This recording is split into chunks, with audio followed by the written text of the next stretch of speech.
ബീഹാറിൽ നിന്നുള്ള 6.5 ലക്ഷം പേരെ തമിഴ്നാട്ടിലെ വോട്ടർ പട്ടികയിൽ ചേർക്കുമെന്ന സൂചനകൾക്കിടെ നീക്കത്തെ ശക്തമായി എതിർത്തുകൊണ്ട് DMKയും കോൺഗ്രസും ഉൾപ്പെടെയുള്ള ഇന്ത്യ മുന്നണി പാർട്ടികൾ രംഗത്ത് വന്നിരിക്കുകയാണ്.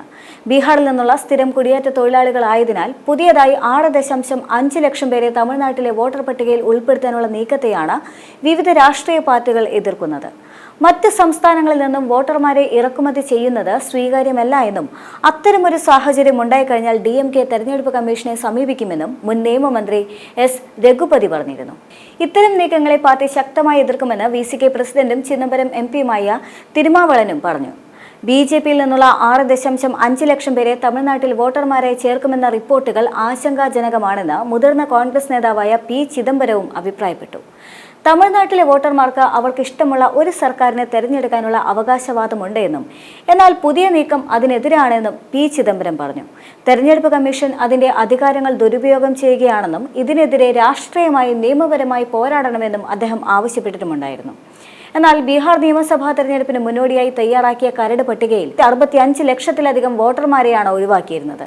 വോട്ടർമാരിൽ പലരും മരിക്കുകയോ സംസ്ഥാനം വിട്ടുപോവുകയോ കണ്ടെത്താൻ കഴിയാത്തവരോ ഒട്ടേറെ തവണ വോട്ടർ പട്ടികയിൽ രജിസ്റ്റർ ചെയ്യാത്തവരോ ആണെന്നതാണ് വിവരമുണ്ടായത്. കരട് പട്ടികയിൽ പട്നയിൽ നിന്നാണ് ഏറ്റവും അധികം വോട്ടർമാരെ ഒഴിവാക്കിയത്. 3.95 ലക്ഷം പേരാണ് പട്നയിൽ നിന്നും പുറത്തായത്.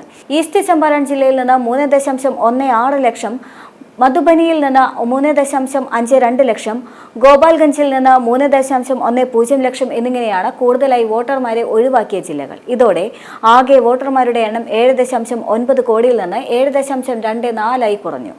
243 നിയമസഭാ മണ്ഡലങ്ങളും 90,817 പോളിംഗ് സ്റ്റേഷനുകളുമാണ് പട്ടിക പുതുക്കലിൽ ഉൾപ്പെട്ടതും.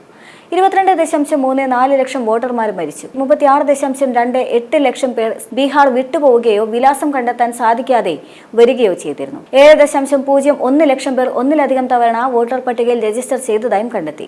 കഴിഞ്ഞ വെള്ളിയാഴ്ചയായിരുന്നു കരട് പട്ടിക പ്രസിദ്ധീകരിച്ചത്. എന്നാൽ ഭരണകക്ഷിയായ NDA സഹായിക്കാനുള്ള നീക്കമായാണ് ഈ പട്ടിക പുതുക്കലിനെ പ്രതിപക്ഷം വിമർശിച്ചത്. എന്നാൽ അതേസമയം തന്നെ ബീഹാർ വോട്ടർ പട്ടിക പരിഷ്കരണത്തിൽ പ്രതികരണവുമായി സുപ്രീം കോടതി രംഗത്തെത്തിയിരുന്നു. പട്ടികയിൽ നിന്ന് വോട്ടർമാരെ കൂട്ടത്തോടെ ഒഴിവാക്കിയാൽ ഇടപെടുമെന്ന് സുപ്രീം കോടതി പറയുകയും ചെയ്തു.